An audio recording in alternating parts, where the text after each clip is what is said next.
Las 2 semanas anteriores, para que ustedes se ubiquen un poquito, estuvimos viendo qué hacer cuando no sabes qué hacer. ¿Qué hacer cuando no sabes qué hacer? Y vimos una historia fascinante, vimos una historia cuando 3 naciones enemigas se confabularon para atacar al pueblo de Dios, al reino de Judá, y vimos cómo Dios se glorificó, hizo un milagro espectacular. Estuvimos viendo cómo bajo el liderazgo del rey Josafat Dios hizo un milagro y destruyó por completo a las 3 naciones. ¿Cuántos días demoraron recogiendo el botín de guerra? ¿Sí? ¿Están seguros? ¿No fueron 4 días? ¿Fueron 3 días? Ok. Entonces mire lo que dice la palabra, cómo terminó la historia que estuvimos viendo en bendición. Y la semana pasada pues terminamos sobre todo mirando cómo Dios bendijo a Josafat y cómo hubo un gran avivamiento en toda la nación, porque cuando empezamos la historia del segundo libro de Crónicas capítulo 20, lo empezamos en avivamiento. Habían reformas, había restauración. Josafat estaba yendo por todos los lugares y la gente se estaba volviendo a Dios, y ahí es donde ocurre el milagro, pero también es donde ocurre el ataque, pero ocurre en medio de un avivamiento.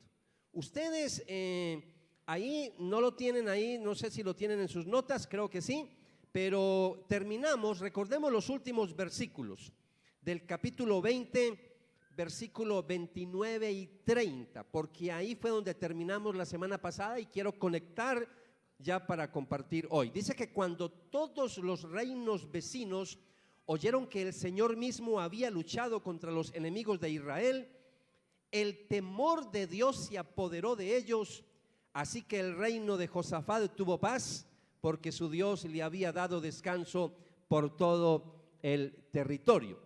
Entonces mire lo que dice, no solamente comienza el capítulo 20 hablando de avivamiento, sino que el capítulo 20 en los versículos que terminamos la semana pasada, termina diciendo cómo hubo un periodo de paz, de tranquilidad, de abundancia, de bendición. Y dice porque Dios les había dado descanso por todo el territorio. Entonces, a estos tiempos de bendición, que ahí es donde yo quiero que nos ubiquemos, a estos tiempos de bendición se le conoce con el nombre de avivamiento. Lo dije la semana pasada y hace 15 días, pero lo mencioné así por encima. Y aquí hay personas nuevas que no manejan ese término. Y aún los antiguos tienen confusión con el término avivamiento. Entonces es un término bien complicado en el día de hoy. Uno escucha hablar de la palabra avivamiento por todos lados. Hasta hay iglesias que se llaman avivamiento y hay mucha confusión, Entonces la lista, tenía una lista larguísima, pero no me voy a poner a decir lo que no es, mi énfasis es en lo que es. Pero al menos para que empecemos diciendo lo que no es, al menos unas 3 cositas como para que nos ubiquemos. Avivamiento no es crecimiento de la iglesia. ¿Escuchó eso? Porque por el hecho de una iglesia ser grande no significa que sea una iglesia avivada. El hecho de que sea una mega iglesia no significa que haya avivamiento en esa iglesia. No nos confundamos, porque hoy en día hay confusión. Escucho personas diciendo, y a veces hay pastores, yo quiero un avivamiento, y no está pensando en lo que es el avivamiento, está pensando en una iglesia grande. Entonces no digamos quiero un avivamiento, digámosle al Señor quiero una iglesia grande. Pero avivamiento es otra cosa. También déjenme decirles en segundo lugar lo que no es avivamiento. Avivamiento no es milagros, avivamiento no es sanidades. Los milagros y las sanidades es una consecuencia, es un efecto cuando hay un avivamiento, claro que sí. De hecho, en Crónicas estuvimos viendo el milagro que Dios hizo, pero fue consecuencia, fue un efecto del avivamiento. Entonces, cuando la gente piensa en avivamiento, está pensando es en milagros, está pensando en sanaciones, está pensando en liberaciones. Cuando la gente piensa en avivamiento en el día de hoy, está pensando en caídas. Y si es una iglesia donde el pastor sopla y todo mundo se cae y toda la iglesia está tendida en el suelo, ¿qué avivamiento el que tiene esa iglesia? Eso no es avivamiento. Y si entramos en esas modas, entonces la moda de la risa santa y toda la iglesia está en risa santa, entonces decimos es una iglesia avivada. Y más aún, algunos, aunque esto ya ha cambiado un poquito, pero todavía algunos, todavía en tercer lugar, lo que no es avivamiento es que algunos piensan que avivamiento es gritar, que avivamiento es cantar fuerte, que avivamiento es brincar, saltar y decir gloria a Dios, aleluya. Uy, cómo está de avivado. Esa iglesia sí que está avivada. Mira cómo cantaron de lindo. Una cosa es que canten, otra cosa es que haya gozo en la alabanza, otra cosa es que sea una iglesia que tenga avivamiento. No confundamos el avivamiento. Y la lista sería larguísima, pero déjeme enfocarme en qué es el avivamiento. Hay varias palabras que nos ayudan a entender un poquito este término, lo tienen en sus boletines. En primer lugar, avivamiento es renovación. ¿Qué es avivamiento? Renovación. Esta idea generalmente lo encontramos en los salmos de David, y es como el deseo de volver a entablar una relación profunda con Dios.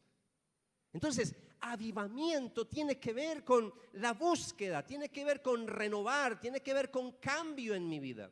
Empezamos este año hablando de transformación y sigo hablando de transformación.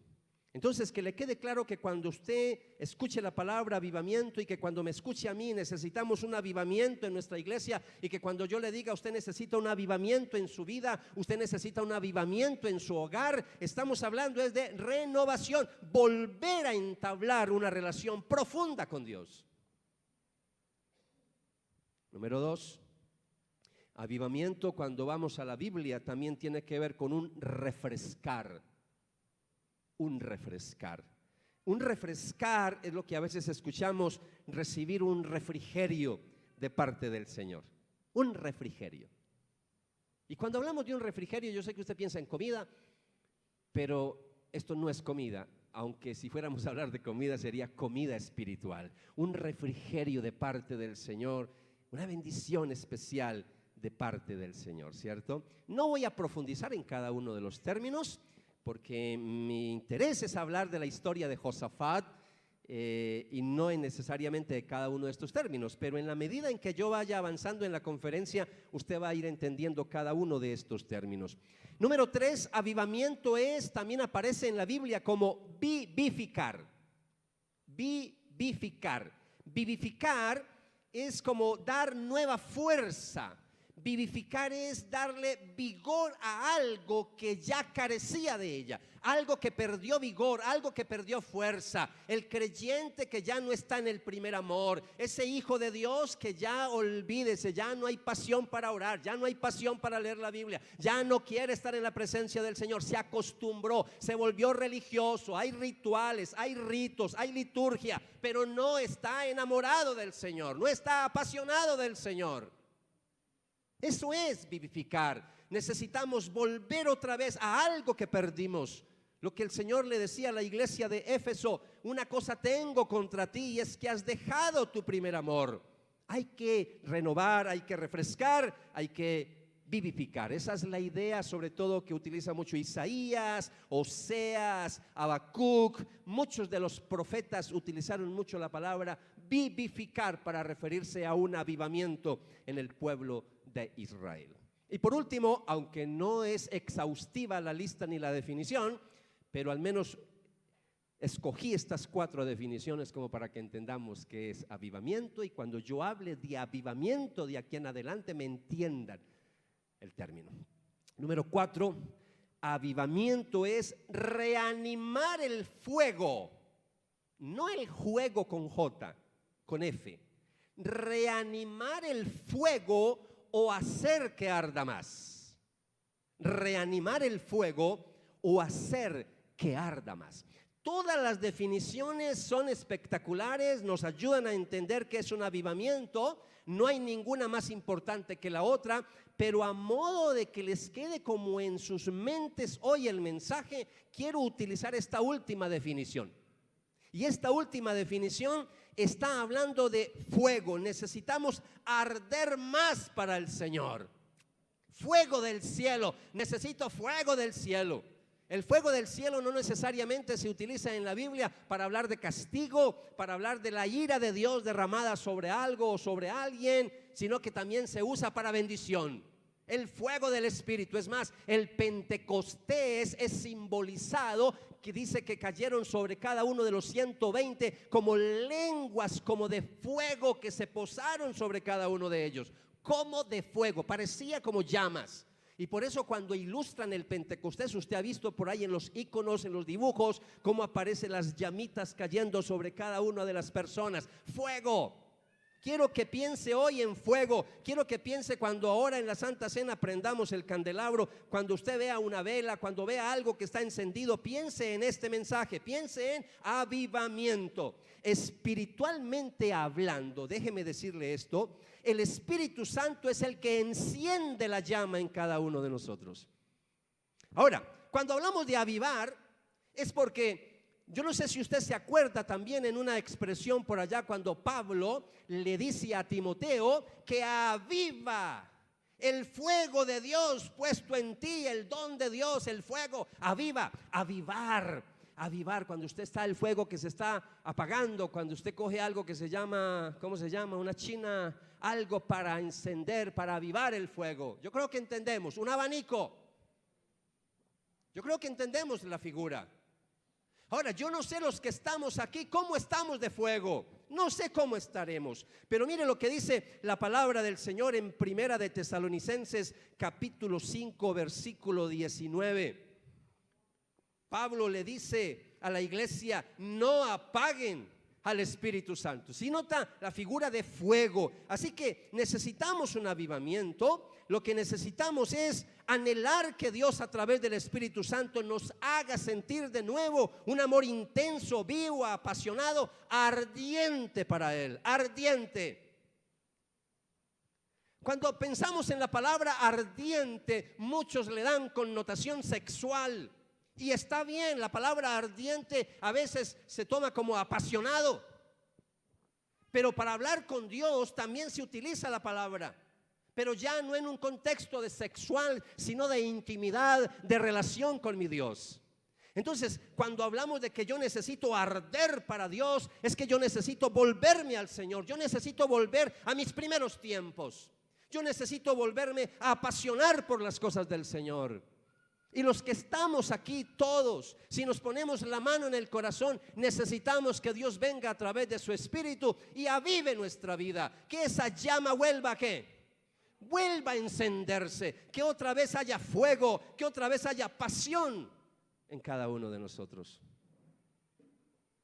A veces hablamos mucho sobre matrimonios, que se perdió el fuego, que se perdió la pasión, pero poco hablamos de nuestra relación con Dios, que se perdió el fuego, que se perdió la pasión. Pregúntele a la persona que tiene al lado suyo, pero es una pregunta que tiene que ver con Dios. Dígale, ¿cómo andas de fuego? ¿Cómo está tu llama? Pero no la del Perú. La llama está encendida, se apagó, hay que avivarla. Hoy quiero invitarles a que miremos el avivamiento de la nación de Judá bajo el reinado de Josafat. Escuche, iglesia, lo que vamos a hacer. Y hoy no voy a terminar. Por varias semanas voy a compartir con ustedes lo que es un avivamiento. Porque por 2 semanas estuve hablándoles del milagro en medio de un avivamiento, pero no dijimos que era avivamiento. Hoy vamos a detenernos y vamos a entrar en detalle. Vamos a entender por qué Dios respaldó a Josafat. Usted y yo queremos que Dios venga y haga milagros. Queremos que Dios destruya a nuestros enemigos, pero no entendemos el trasfondo de por qué Dios bendijo a Josafat. No queremos pagar el precio. Queremos el milagro, pero no queremos el compromiso. Nos gusta mucho hablar de los beneficios, pero no de las responsabilidades. Por eso quiero tocar con ustedes qué fue lo que hizo Josafat para ganarse el favor del Señor. Pero antes yo quiero contarles un poquito el trasfondo de los reyes del pueblo del Antiguo Testamento, porque estamos tocando la vida de un monarca, de un rey de Judá. Y la mayoría de ustedes no están muy familiarizados, pues el que lee la Biblia una vez al año y que está muy metidito con la palabra y la conoce, pues entiende lo que voy a decir, pero otros de pronto no tanto. Entonces, por los poquitos acá que no leen casi la Biblia, voy a hablar esto por ustedes para que entiendan un poquito el trasfondo. Yo les había mencionado que la nación de Israel estaba dividida en dos reinos. Recuerda que hubo una división del pueblo de Dios, ¿cierto? Entonces quedó el reino del norte y el reino del sur. El reino del sur tenía como capital Jerusalén, y de ahí es donde es Josafat, y de ahí es donde viene el linaje de David, Salomón y el resto. Pero el otro reino se llama el reino del norte y quedó como capital Samaria. Otros le dicen Samaria, nosotros generalmente utilizamos Samaria. Entonces ahí tenemos dos reinos. En el reino del norte, allá con capital Samaria, hubo 19 reyes. Escuche esto, 19 reyes, y ni uno de ellos fue considerado bueno de parte del Señor. Cuando usted lee la historia de esos reyes, no hay ningún elogio para esos reyes. Dios no los consideró buenos, todos fueron reyes malos. Y uno dice, ¿cómo así, Renzo? Sí, fueron reyes malos a pesar de estar al frente del pueblo de Dios, pero fueron reyes malos. Y como resultado, pues obvio, uno nunca ve avivamientos en el reino del norte, no ve avivamientos. Pero cuando empezamos a estudiar el reino del sur, allá en Judá hubo 20 reyes. Y de esos 20 reyes, solo 10 de ellos se pueden considerar buenos. La mitad, la otra mitad también fueron malos. Y esto en cierta manera, discúlpeme, no voy a profundizar mucho, pero esto es como también un síntoma de lo que pasa en la iglesia del Señor. Hay gente buena y hay gente mala. Hay gente espiritual y hay gente no espiritual. Hay gente avivada y hay gente no avivada. Y así es. Y usted dirá, ¿cómo así, Renzo? Sí, en el pueblo de Dios hay de todo. Entonces, de esos 10 reyes, de esos 20, 10 se les puede considerar buenos, y de esos 10, 5 de esos reyes la Biblia los muestra como sobresalientes, muy buenos, no buenos sino muy buenos, como destacados. Y de esos reyes destacados aparecen Asa, aparece Josafat, aparece Joás, aparece Ezequías y aparece Josías. 5 reyes sobresalientes. Y de esos 5 reyes sobresalientes, yo empecé hace 15 días a hablar de uno de ellos, Josafat. Pero solo hablamos del milagro.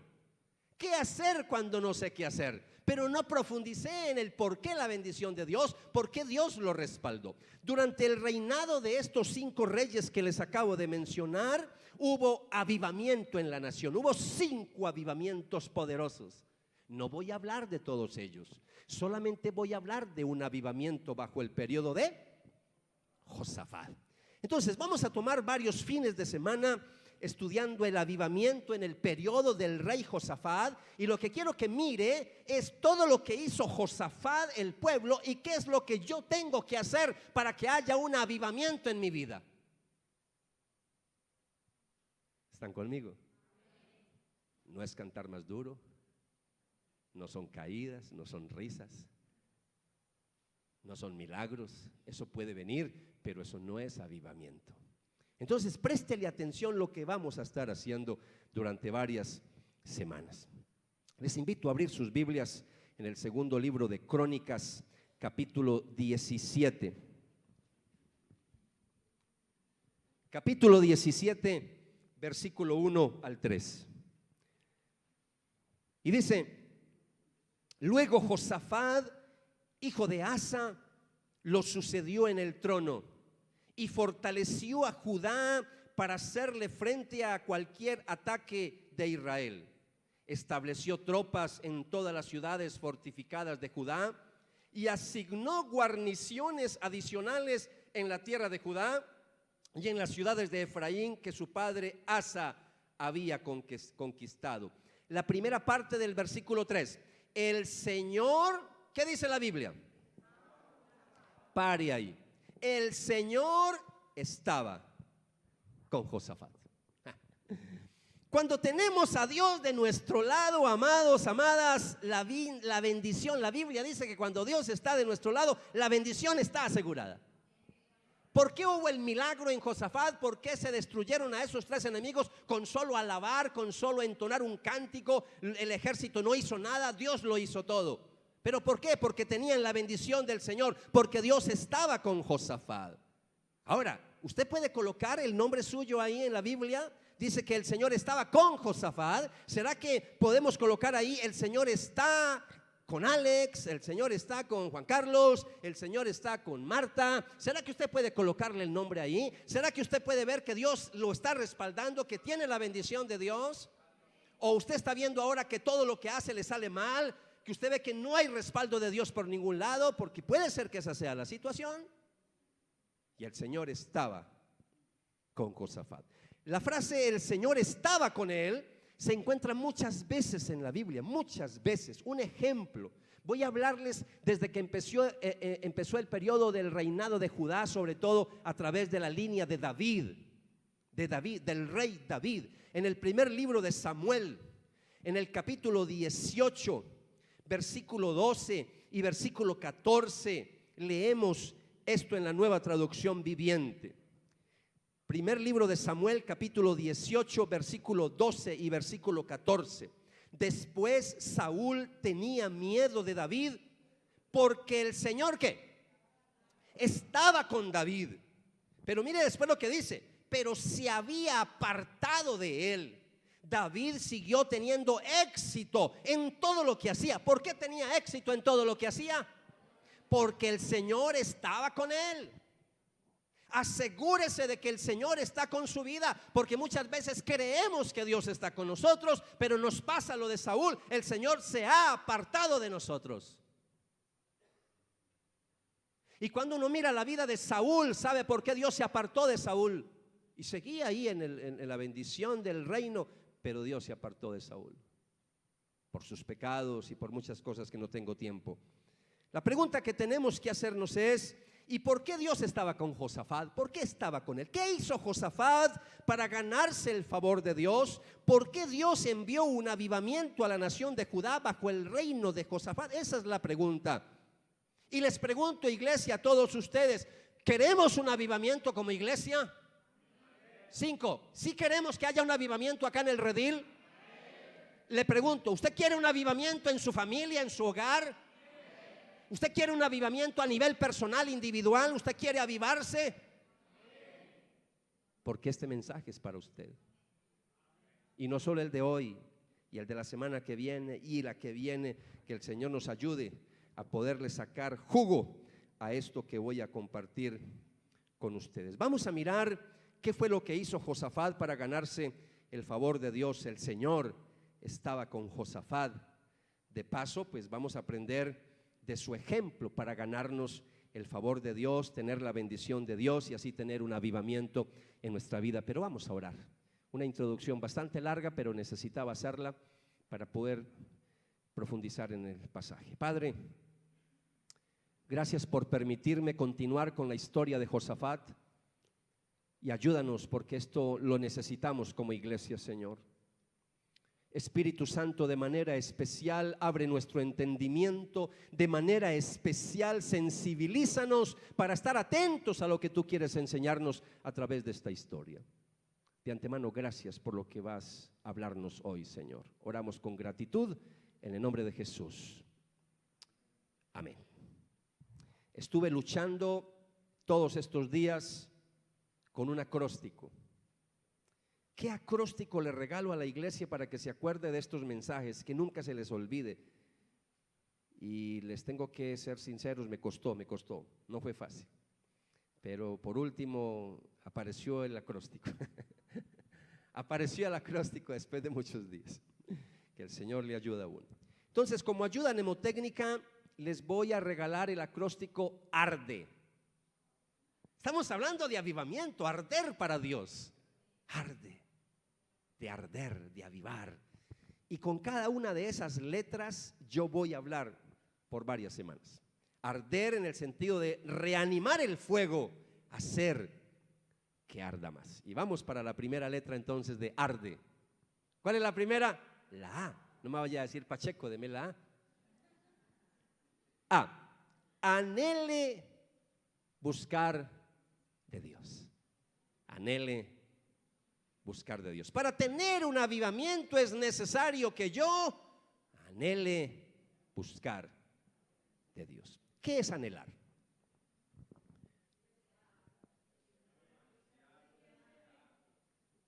Desear, sí señor, pero es desear ¿cómo? No es desear, sí, yo deseo tal cosa, no, es un desear ¿cómo? Eso, de manera intensa, ansiosa, con pasión, eso es anhelar. Entonces, anhelar es más que desear, es un deseo intenso. Es un deseo apasionado. Yo anhelo, cuando usted anhelo, hasta lo dice en un lenguaje corporal, hasta con los ojos, con la cara, con todo. Yo anhelo. Es algo intenso. Entonces, si te preguntaran en este momento, ¿qué es lo que más estás buscando en la vida? ¿Qué es lo que tú más anhelas en la vida? ¿Qué es lo que en donde tú gastas todas tus energías, en donde tú gastas todos tus esfuerzos? ¿Qué es lo que más buscas de Dios? No. ¿Qué es lo que más estás buscando ahora? No hablemos de Dios. ¿Qué es lo que buscas? Si somos sinceros, la lista podría ser demasiado larga. Algunos buscan reconocimiento de otras personas. Algunos están buscando dinero a toda costa. Yo quiero plata, lo que sea, como sea, pero quiero plata. Algunos buscan votos. Votos, se acercan las elecciones, votos, están buscando la maquinaria. Algunos están buscando ansiosamente pareja, su media naranja.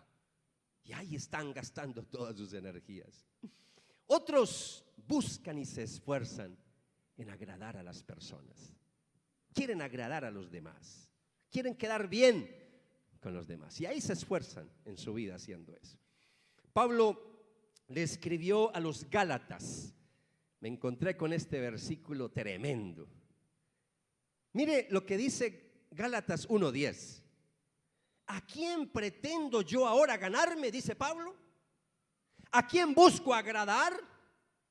¿A Dios o a personas humanas? Si todavía tratase de seguir agradando a personas humanas, no sería siervo de Cristo. Y Pablo tiene que decirles esto porque Pablo les da un regaño a sus Gálatas. No hay elogios por ningún lado. Es de las poquitas cartas donde Pablo no los elogia para nada. Les da palo.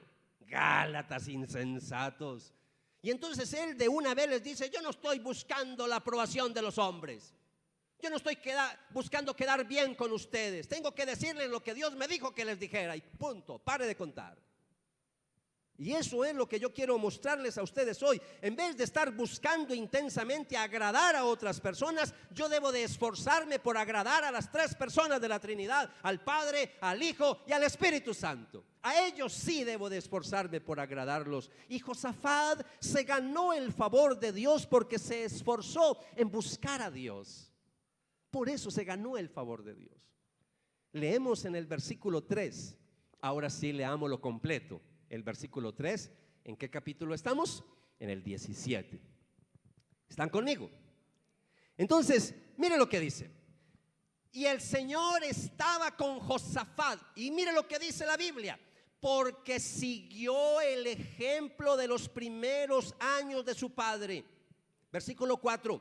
Buscó al Dios de su padre y obedeció sus mandamientos en lugar de seguir las prácticas malvadas del reino de Israel. ¿Sí nota cómo la Biblia coloca al reino de Israel, el del norte, como un reino malo? Porque sus reyes eran malos, eran perversos. Y ahora lo que están diciendo de Josafat es que el Señor estaba con él porque obedeció los mandatos, no siguió las costumbres de allá del reino de Israel. Recordemos que el versículo 3 empieza diciendo: el Señor estaba con Josafat. Y ahora dice: porque siguió el ejemplo de los primeros años de su padre. Para los que son estudiosos de la Biblia, los teólogos, los exégetas que me están escuchando, algunas versiones no dice a los primeros años de su padre, sino que habla de David. Cualquiera de las dos traducciones está bien, yo no me voy a complicar la vida. Pero algunas traducciones, como la que estoy usando, no dice de David, sino que habla de los primeros años de su papá, literalmente de su papá. Y yo me inclino que esa es la mejor traducción. Pero si decimos que es de David, nos da lo mismo, porque entonces estamos hablando del tatarabuelo de Josafat. Entonces viene a quedar en la misma situación. Pero yo creo que se está refiriendo es al papá de Josafat. Y voy a explicarles un poquito por qué. El padre de Josafat, ¿cómo se llamaba el padre de Josafat? Lo leímos al comienzo, cultura bíblica. Eso. El padre de Josafat, Asa, fue un buen rey. Él fue un buen rey. Pero no fue sobresaliente. Oiga, fue un buen rey, pero no sobresaliente. Porque al final de su reinado dejó de buscar a Dios. Escuche esto, iglesia, yo no tengo tiempo para entrar en todos los detalles, pero léase el capítulo 16 del segundo libro de Crónicas en su casa. Esta semana saque un ratico y verá para que entienda. O sea, Josafat empezó bien, pero terminó mal. Dejó de buscar al Señor, dejó de confiar en el Señor como en sus primeros años. Es más, iglesia, para que usted entienda un poquito, entienda por qué la Biblia dice que siguió el ejemplo de los primeros años del reinado de su papá. De los primeros años, no de los últimos. Porque los últimos fueron desastrosos. Y solamente les voy a leer, esto no está en sus notas, pero voy a leerles en la Biblia el capítulo 16, versículo 1 al 8. Ahí puede anotar por ahí a un ladito, pero escúcheme por favor la lectura. Mira lo que pasó con Asa. En el año 36 del reinado de Asa, Baasa, rey de Israel, escúcheme, del norte, invadió Judá y fortificó Ramá para que nadie pudiera entrar ni salir del territorio del rey Asa en Judá. En respuesta, Asa retiró la plata y el oro de los tesoros del templo del Señor y del palacio real. Los envió al rey Ben-Hadad de Aram, quien gobernaba en Damasco, junto con el siguiente mensaje. Y mira lo que le dijo: hagamos un tratado, tú y yo, como hicieron tu padre y mi padre. Mira, te envío plata y oro. Rompe el tratado con el rey Baasa de Israel para que me deje en paz. Y Ben-Hadad aceptó la propuesta del rey Asa y envió a los comandantes de su ejército a atacar las ciudades de Israel. Ellos conquistaron las ciudades de Gihón, Dan y Abel-Bet-Maaca y todas las ciudades de almacenamiento de Neftalí. Apenas Baasa de Israel se enteró de lo que ocurría, abandonó el proyecto de fortificar Ramá y detuvo todo el trabajo. Versículo 6. Entonces el rey Asa convocó a todos los hombres de Judá para que transportaran las piedras de construcción y la madera que Baasa había estado usando para fortificar Ramá. Asa empleó esos mismos materiales para fortificar las ciudades de Geba y Mizpa. En ese tiempo, Hananí, el vidente, el profeta, fue a ver al rey Asa y le dijo: escúcheme bien cómo Dios, en medio de una mala acción del rey, Dios reprende a Asa. Y mire lo que le dice, versículo 7. Por cuanto pusiste tu confianza en el rey de Aram, en lugar de confiar en el Señor tu Dios, perdiste la oportunidad de destruir al ejército del rey de Aram. ¿No recuerdas lo que les pasó a los etíopes y a los libios y a su enorme ejército junto con todos sus carros de guerra y los conductores?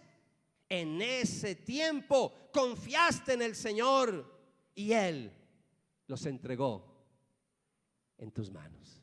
Confiar en el Señor. Esta es la clave de Josafat. Y aquí tenemos el desastre de Asa en los últimos años de su reinado. Y si usted sigue leyendo, Asa cometió una cantidad de torpezas y cosas que desagradó al Señor al final. No tengo tiempo para contarle eso ahora, pero sí quiero invitarles a que mire lo que dice ahí el versículo que ustedes lo tienen en el boletín, el versículo 9. Mire lo que dice el versículo 9, lo que Dios dice acerca de Asa. ¿Están todos listos? Los ojos del Señor recorren toda la tierra para fortalecer a los que tienen el corazón totalmente comprometido con Él. Qué necio has sido, de ahora en adelante estarás en guerra. Escúcheme, por favor, este versículo. Muchos encuentro predicadores que solo cogen la primera parte para hablar de la promesa, que los ojos del Señor recorren toda la tierra para fortalecer a los que tienen el corazón totalmente comprometido, pero los sacan fuera del contexto. Esto era una reprimenda para Asa. Lo que Dios le está diciendo a Asa a través del profeta: el Señor está buscando por todos lados a ver quién tiene un corazón comprometido con Él, que realmente quiera agradarlo, que quiera buscarlo. Pero lo que has hecho, qué necedad, qué necio has sido, Asa. Yo te he respaldado y te he bendecido, ahora ya no te voy a bendecir, ya no te voy a respaldar, de aquí en adelante siempre estarás en guerra. Iglesia, cuando hablamos de avivamiento, estamos hablando de volver nuestros ojos al Señor. Estamos hablando de volver a confiar en Él como confiábamos en los primeros años de nuestra vida cristiana. Necesitamos volver, necesitamos arder, necesitamos levantarnos, necesitamos una renovación, necesitamos una restauración. Espero que al final del sermón esté más animadito. Y déjeme seguir con el bosquejo del boletín. Cuando yo leo esta historia, lo que puedo decirles es lo siguiente: Dios no bendice a los desobedientes. Dios no bendice ¿a quién? A los desobedientes. Aquí no estamos hablando de los que no conocen de Dios, ese no es el tema. Estamos hablando de la iglesia, estamos hablando del pueblo de Dios. Me encontré con un pasaje preparando este estudio. Tengo muchas citas que hablan de desobediencia, pero me encontré con una cita que no le había prestado atención. Me encontré con la cita de Isaías, capítulo 1, versículo 19 al 20. Si tan solo me obedecen, tendrán comida en abundancia. Pero si se apartan y se niegan a escuchar, la espada de sus enemigos los devorará. Yo, el Señor, he hablado. Queremos comida en abundancia, queremos prosperidad, queremos bendición, queremos que Dios nos respalde en todos nuestros negocios, queremos que Dios nos bendiga en el hogar, en la familia, en todos nuestros proyectos.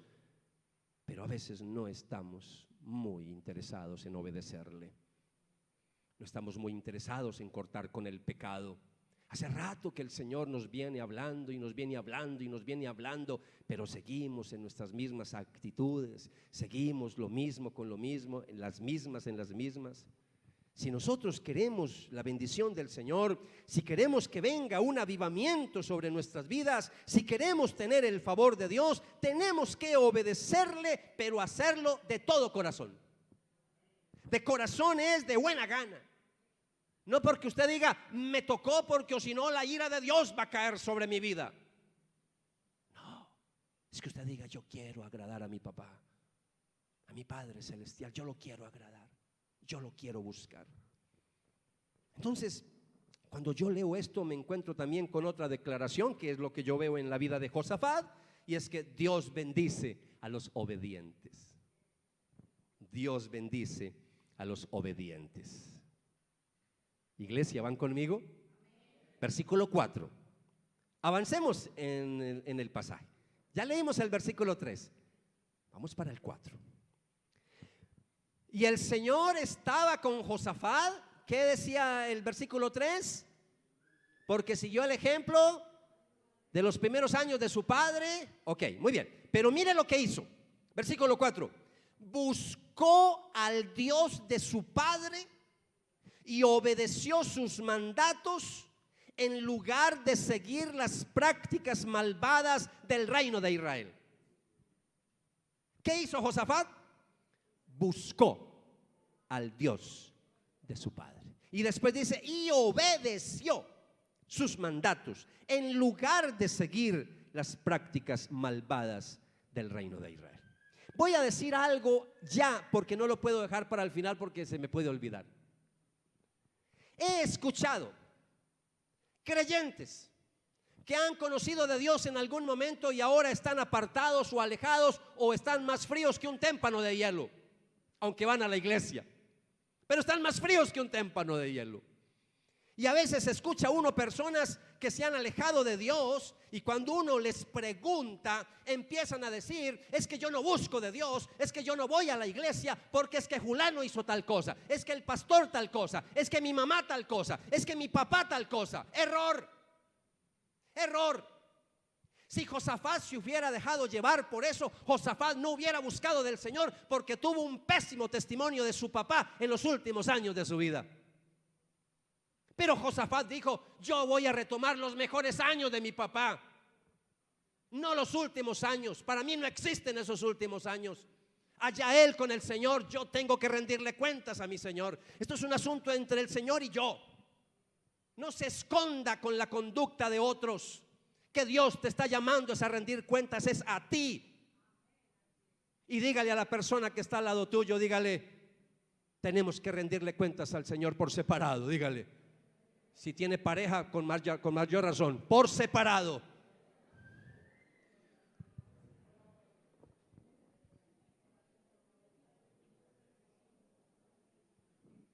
No es que mi esposo tal cosa, entonces yo tampoco. Es que mi esposa. ¿Cómo buscar de Dios? ¿Cómo buscar de Dios? Esa es la clave. Buscar intensamente, anhelar el rostro del Señor. Y quería también: Señor, regáleme un acróstico para que la gente no se olvide de esto, porque yo no quiero que se olviden. Primero arde, pero deme otro para este punto nomás, para este punto. Y también me regaló el acróstico. Este no está copiado de ningún lado. Sed, tener sed. Cuando dice la palabra del Señor: y de su interior correrán ríos de agua viva, agua. Pero cuando hablamos de buscar con ansiedad, la palabra sed, eso sí que es una figura, eso sí que es algo gráfico, porque es algo que se busca con intensidad, el agua. Entonces, ¿cómo buscar de Dios? Número uno, sedientamente.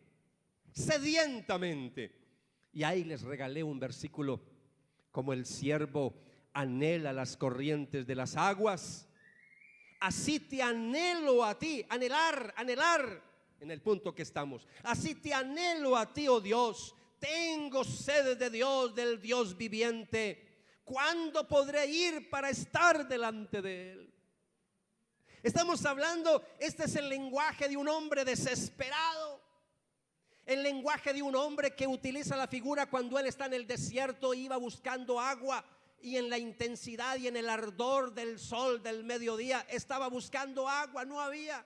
Es un lenguaje intenso, desesperado de un hombre que sabe que necesita de Dios, que anhela la presencia del Señor. No va a venir un avivamiento sobre tu vida hasta que tú no reconozcas que necesitas de Dios. Cuando tengas hambre, sed del Señor, no va a venir ningún avivamiento sobre nosotros, porque Dios no va a bendecir a alguien que no quiere buscarle. Tiene que haber sed, tiene que haber deseo intenso. Y siguiendo en este orden y en este lenguaje, no solamente hay que buscar de Dios sedientamente, es decir, con intensidad, sino también efusivamente. Efusivamente. Otra vez es un lenguaje de desesperación. Salmo 63, versículo 1.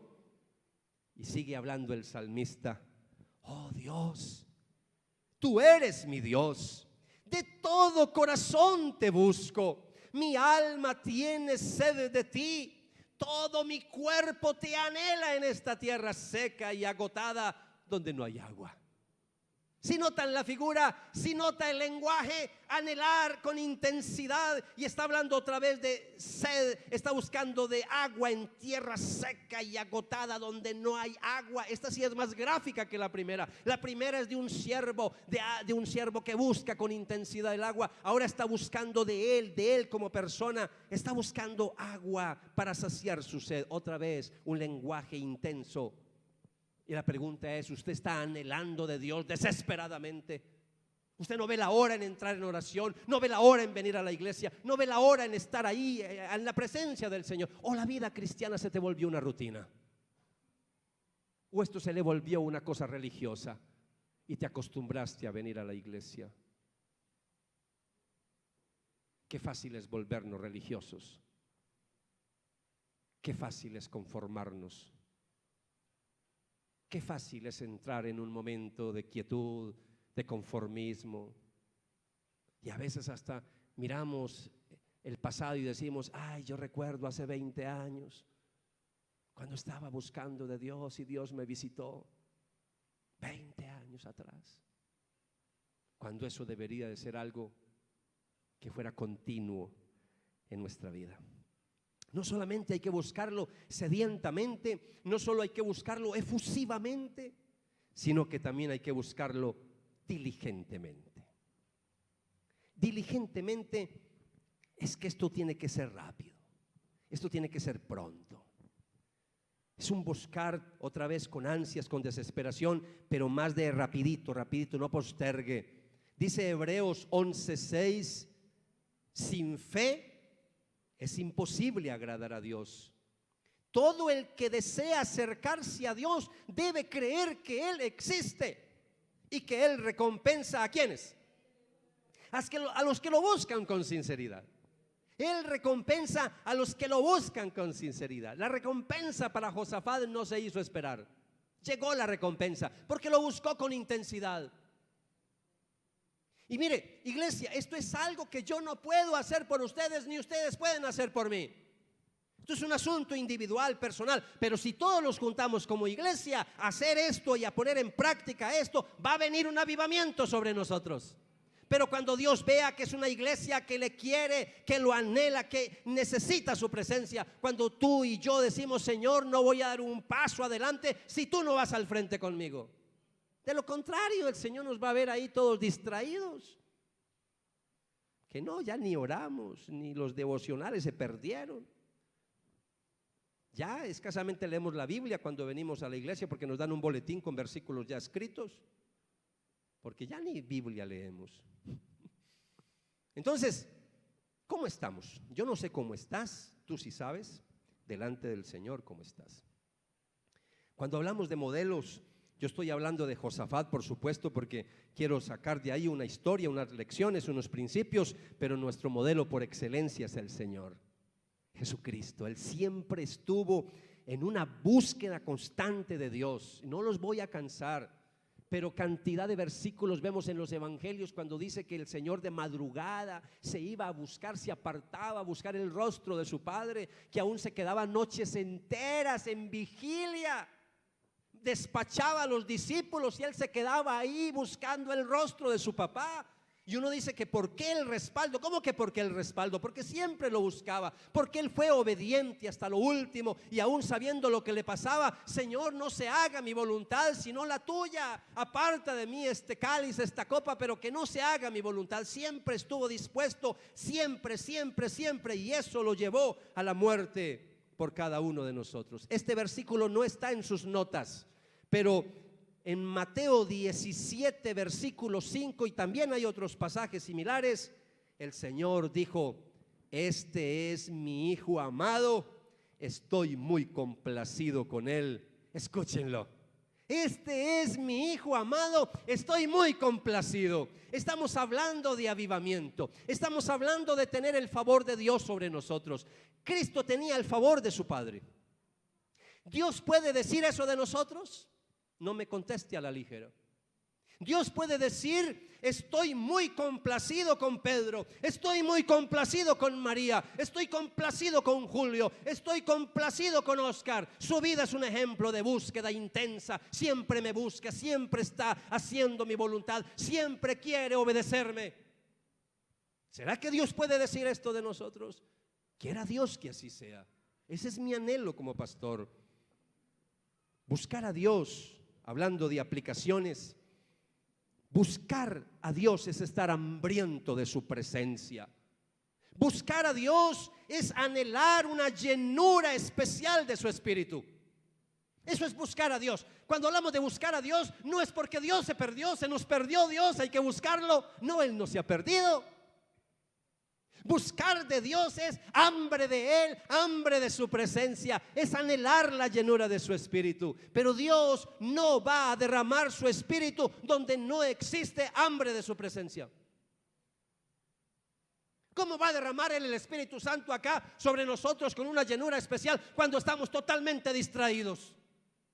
Cuando no estamos apasionados, cuando no hay intensidad, cuando no hay sed, cuando no hay pasión en nuestra vida. ¿Cómo se va a poner a Él a derramar espíritu así cuando estamos distraídos? Y estoy utilizando un lenguaje genérico. Si esto no es para usted, bendito sea Dios que usted está avivado. Estoy utilizando un lenguaje para todos. Pero cada uno examínese delante del Señor. El Señor está buscando hambrientos. Suena raro eso, pero está buscando hambrientos. Bienaventurados los que tienen hambre y sed de justicia, porque ellos serán saciados. Ese fue un sermón que el Señor predicó, que pasó a la historia, las bienaventuranzas, y ahí están los hambrientos. Bienaventurados, dichosos, felices los que tienen hambre y sed de justicia. ¿Cómo estás tú? ¿Estás hambriento del Señor? La manera de saber si estamos hambrientos, cuando uno está hambriento de Dios, es cuando está insatisfecho con el estado actual de nuestra vida. Cuando decimos: así no debe de ser, yo no estoy bien, yo podría estar mejor, mi vida no es lo que Dios quiere de mí. Estoy viviendo una vida carnal, estoy viviendo una vida religiosa, pero Dios me quiere es avivado, me quiere apasionado, me quiere consagrado, me quiere santificado. Eso es lo que Dios nos está llamando como iglesia, un verdadero avivamiento. Él solo viene y nos visita, Él solo viene y derrama una bendición especial cuando estamos dispuestos a entregárselo todo. ¿Estamos dispuestos a entregarlo todo? Eso es muy fácil decir amén, pero vivirlo es otra cosa. Dios no puede bendecir nuestra vida cuando nos creemos muy buenos. Cuando tú y yo nos consideramos muy buenos y empezamos a mirar a los otros como si fueran los malos y yo soy el bueno, ahí ya perdimos el año. Ya perdimos el año. Nuestra propia justificación, nuestra propia autojusticia, no, así no es. Cuando estamos conformes con nuestro estado espiritual, ya estamos graves. Dios no nos va a visitar de esa manera. Por eso necesitamos recordar una palabra que se ha olvidado mucho en las iglesias, y esa palabra se llama arrepentimiento. Arrepentimiento. Arrepentimiento, querer cambiar, dejar atrás el pecado, empezar una nueva vida, abandono de la vieja vida. Mateo capítulo 3, versículo 1 al 3, estoy en la recta final para no cansarlos más.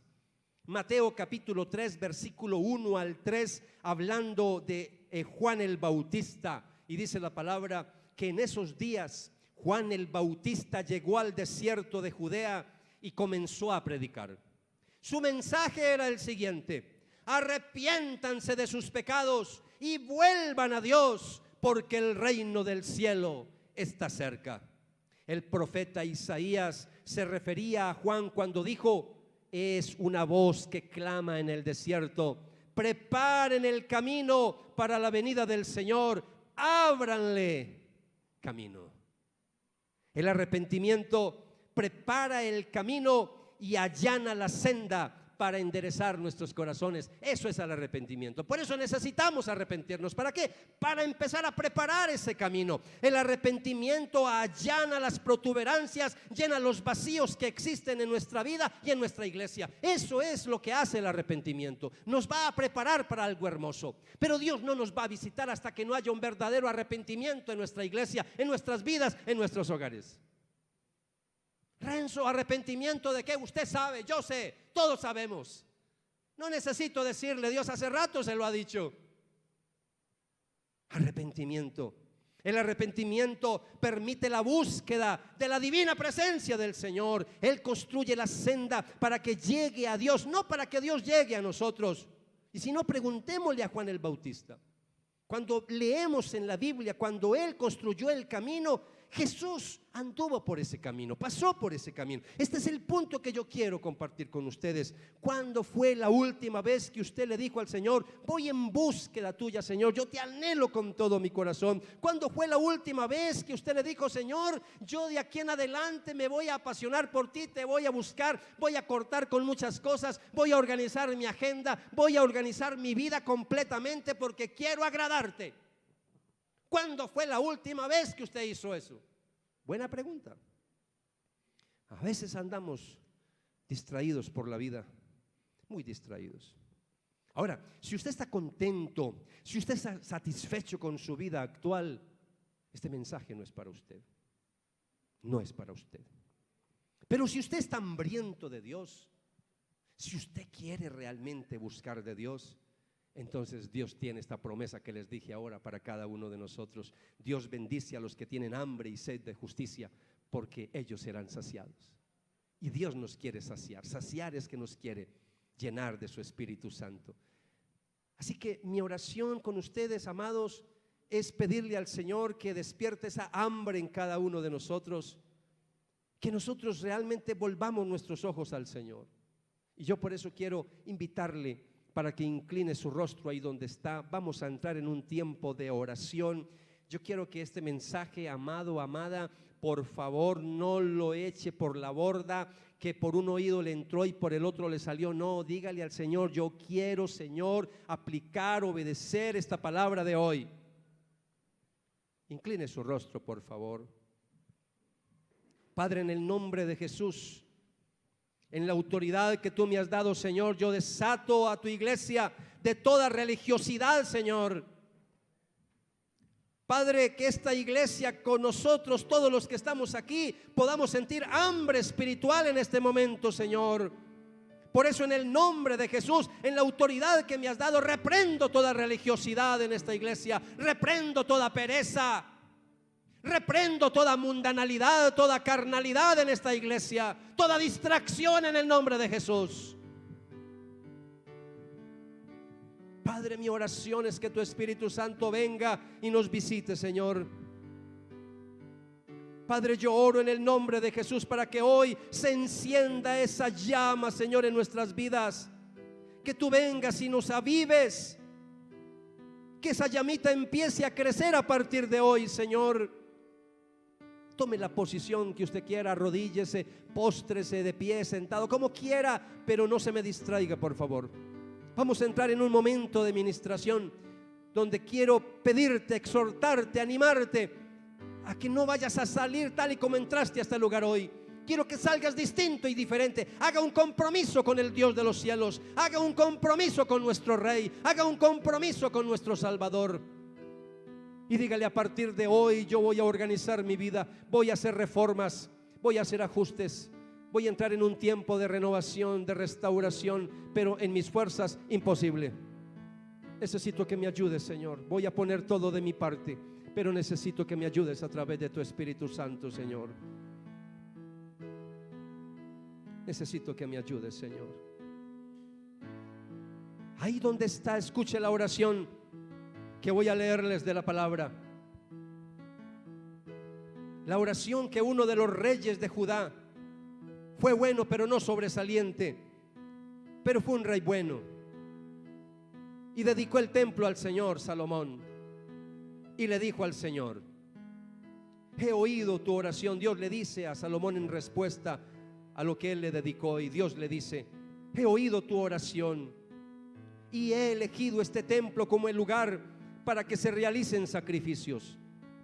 Puede ser que a veces yo cierre los cielos para que no llueva, o mande langostas para que devoren las cosechas, o envíe plagas entre ustedes.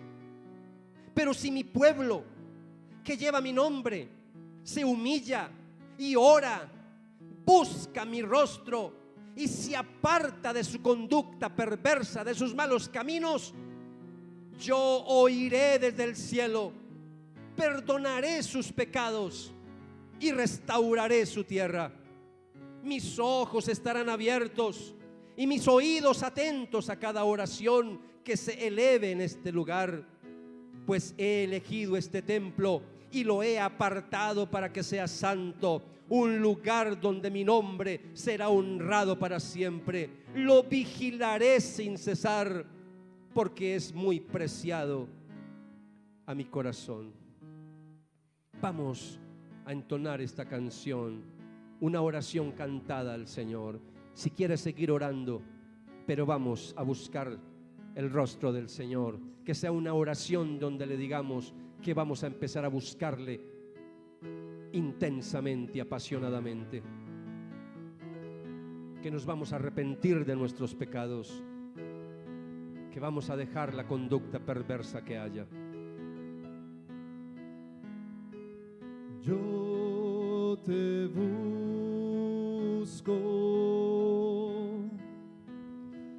yo te busco, con fuego en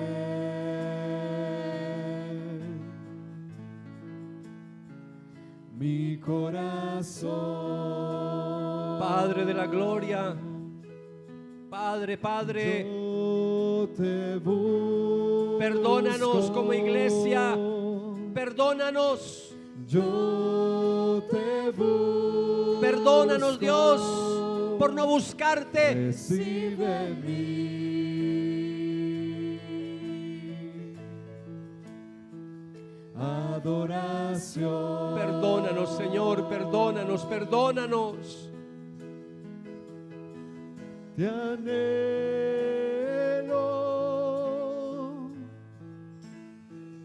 te necesito. Perdónanos, Señor, Te perdónanos, perdónanos. amo Ten misericordia de nosotros. más que a mi ser.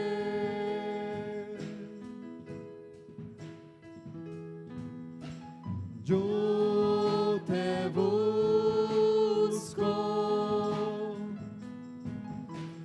yo te busco, con fuego en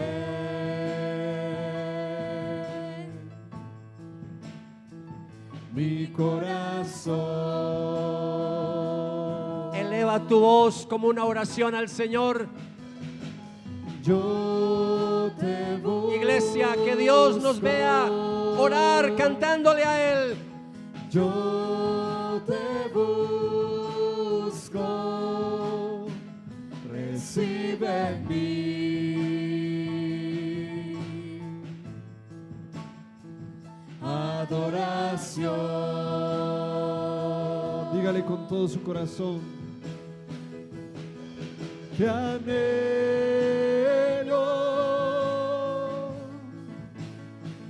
te necesito. Te necesitamos, Señor, necesitamos de tu presencia. Te amo. Necesitamos tu presencia en nuestra iglesia. Que a mí Visítanos, ser. visítanos. Espíritu Santo, visítanos. Te anhelo,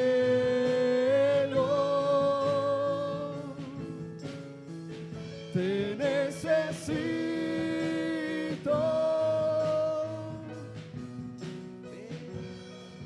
Te amo más que a mi ser. Dígale: te anhelo, te anhelo,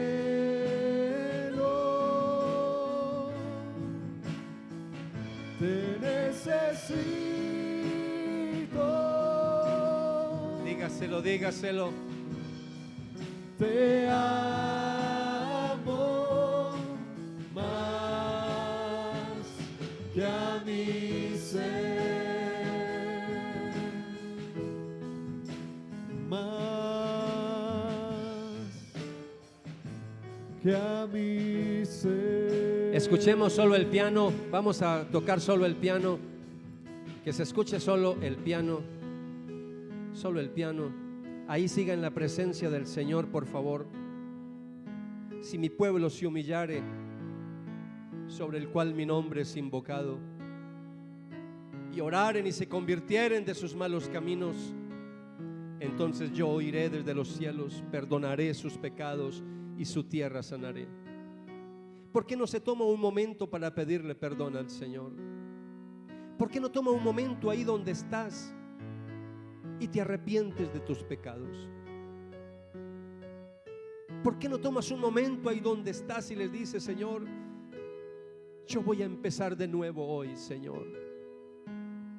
Me voy a apartar de los pecados. Perdóname por no buscarte, Señor. Perdóname porque me he dejado distraer, Señor. Otras cosas ocupan mi atención. Otras cosas ocupan mis energías, mis esfuerzos, mi pensamiento. Perdóname, Señor.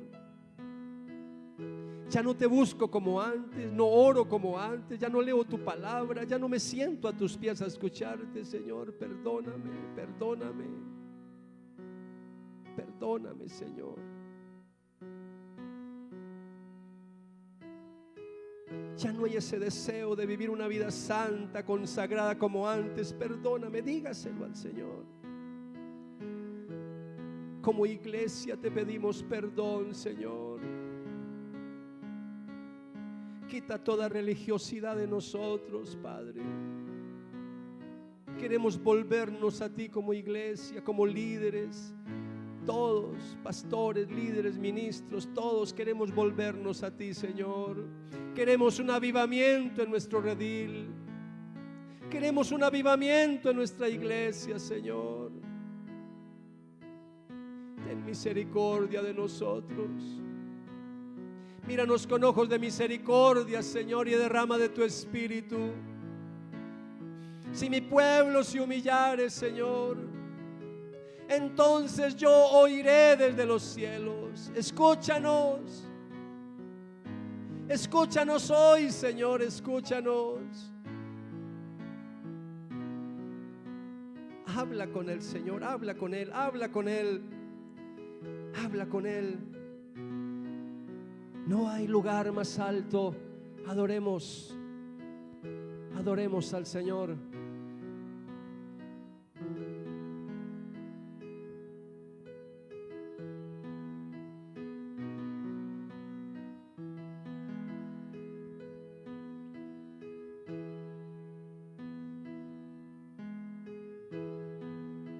Jesús, perdón, perdóname, Señor, pues sé que débil fui, te herí, te lastimé. Perdóname, Señor. Perdón, Jesús, perdón, perdóname, Señor, pues sé que débil fui, te herí, te lastimé. Perdóname, Señor. Mas hoy en tu misericordia puedo descansar. Sé que tu sangre me puede limpiar. Con arrepentimiento en mi corazón y humillación humillo y te pido perdón. Mas hoy en tu misericordia puedo descansar. Sé que tu sangre me puede limpiar. Con arrepentimiento en mi corazón me humillo y te pido perdón. Me humillo y te pido perdón. Me humillo y te pido perdón. Nos preparamos para recibir la cena del Señor. Señor, gracias. Aceptamos tu perdón por fe, Señor. Tu palabra dice que si confesamos nuestros pecados a ti, que tú eres fiel y justo para perdonar nuestros pecados y limpiarnos de toda maldad, Señor. Que la palabra de hoy se quede grabada en nuestras mentes y en nuestros corazones, Señor. Que durante estos días podamos meditar, Señor, en el mensaje de hoy. Y prepáranos para la próxima semana. Continuar, Señor, estudiando qué es un verdadero avivamiento y por qué tú respaldaste a Josafat y cómo es que nos quieres respaldar a nosotros también, Señor, porque tú quieres enviar un avivamiento sobre nuestra iglesia, sobre nuestros hogares, sobre nuestras vidas. Así que ayúdanos, Señor. Ayúdanos, Señor. Amén y amén.